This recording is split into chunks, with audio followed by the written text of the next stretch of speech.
History has countless stories of people who don't give up. Even though they don't stand a chance, they still go all in, guns blazing. Adrenaline pumps through their veins as they kill as many enemies as possible, dying like a straight G on the battlefield. Let me take you back to some badass last stands in history. The Kamakura period in the 12th century Japan saw the rise of the samurais and feudalism. After the destruction of Heike, Minamoto no Yoshitsune clashed with his brother Minamoto no Yoritomo and Tipta Hirozumi Mutsu province. He was protected by Fujiwara's third ruler, Fujiwara no Hidehira.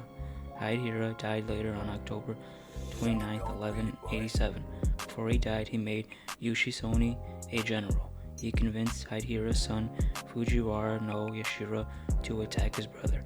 On June 15, 1189, 500 soldiers were sent to kill Yoshitsune. Benkei, a loyal guard, was the only one to protect him. Benkei stood on 10 toes and annihilated 300 soldiers like it was nothing. Defeated, the enemy switched to arrows. Benkei died standing with arrows all over his body.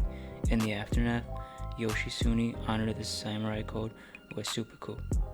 Centuries later, the stone walls of Rome trembled under the imperial siege.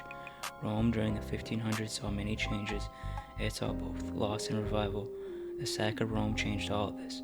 It all started with Pope Clement. He saw Emperor Charles as a threat as his power grew more. Clement then linked with King Francis, who was Charles' rival. Pope Clement gave Francis support to alter the balance of power by attacking them. The attack failed and the imperial army clobbered France. After this, the funds were not available to pay the soldiers. The soldiers were pissed off and decided to attack Rome and execute Pope Clement. They forced their commander Charles III of Bourbon to lead them. On April 20th, 1527, they were getting closer to Rome, pillaging city by city, getting closer to their target. And by May 5th, they were at the walls of Rome. Waiting for Rome was 14,000 German, 6,000 Spanish, and Italian soldiers. Defending Rome was 5,000 militiamen and 189 Swiss guardmen. The city's fortification included massive walls and a good artillery force. On May 6th, the Imperial Army attacked the walls at Giannicolo and Vatican Hills. During the assault, Duke Charles was fatally wounded.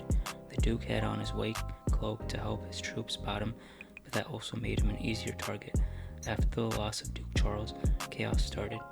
Philibert of Chalon took command but had no authority over the men. Meanwhile, the Swiss Guards' last fight happened. Most were murdered at St. Peter's Basilica by imperial troops. They protected the Pope until he escaped safely to Castel Sant'Angelo. Only 42 Swiss guards survived, showing their bravery on the field. Killing and looting continued until Pope Clement paid the ransom. This event caused the end of the Roman Renaissance. Now, on May 6th, Swiss guards are sworn in because of their bravery during the sack of Rome. Taking you back to Japan, we have another legendary last stand.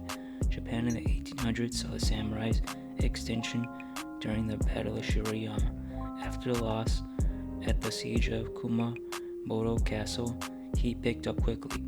Loyal samurai Saigo Takamori went to Satsuma, taking control of Shirayama on September 1st, 1877. Army troops arrived under General Yamagata Hirotomi, and the rebels were surrounded. Saigo only had 400 samurai remaining to fight, while Yamagata had 30,000 troops on his side. Yamagata set up defenses like a system of ditches, walls, and obstacles to prevent another outbreak. They also had 5 warships to their firepower. Saigo defended his position with limited supplies and ammo. They even melted down statuettes, making the metal into bullets. Yamagata sent Saigo a letter telling him to stand down, but he didn't. Yamagata's plan was to attack on all sides. If a unit retreated with enemies behind him, the other rebels had to keep firing, even if some of their men got killed to prevent Saigo from escaping. On the night of September 24th, an artillery bombardment came down like rain for the enemies. In the morning, the imperial troops stormed the mountain. The samurais were outnumbered, but when they got closer, they started chopping the imperials up like some chop suey. Saigo's lines held but became outnumbered. By 6 a.m., only 40 rebels were alive. Saigo was wounded in his stomach and thigh. He asked Beppu Shinsuku to find him somewhere to die. He carried him down the hill and helped him commit seppuku. Saigo's last stand ended with samurai's extinction in Japan. Fast forward to the skies above Miyu's Argonne, Lieutenant Frank Luke Jr., the Arizona balloon, relentlessly attacked heavily defended German observation balloons. Luke was a part of the 27th Aero Squadron during World War I. He was known for flying alone and disobeying orders. This made him disliked by some of his peers. During the war, Luke would actively shoot down German observation balloons with his friend Lieutenant Joseph Frank Werner. Luke would attack the balloon while Werner was the protective cover. Werner was later killed in action on September 18, 1918. Luke would get his revenge by shooting down 2 balloons and a Halberstadt, securing him his 13th kill on the field. During his time in the war, Luke would shoot down 14 German balloons and 4 airplanes.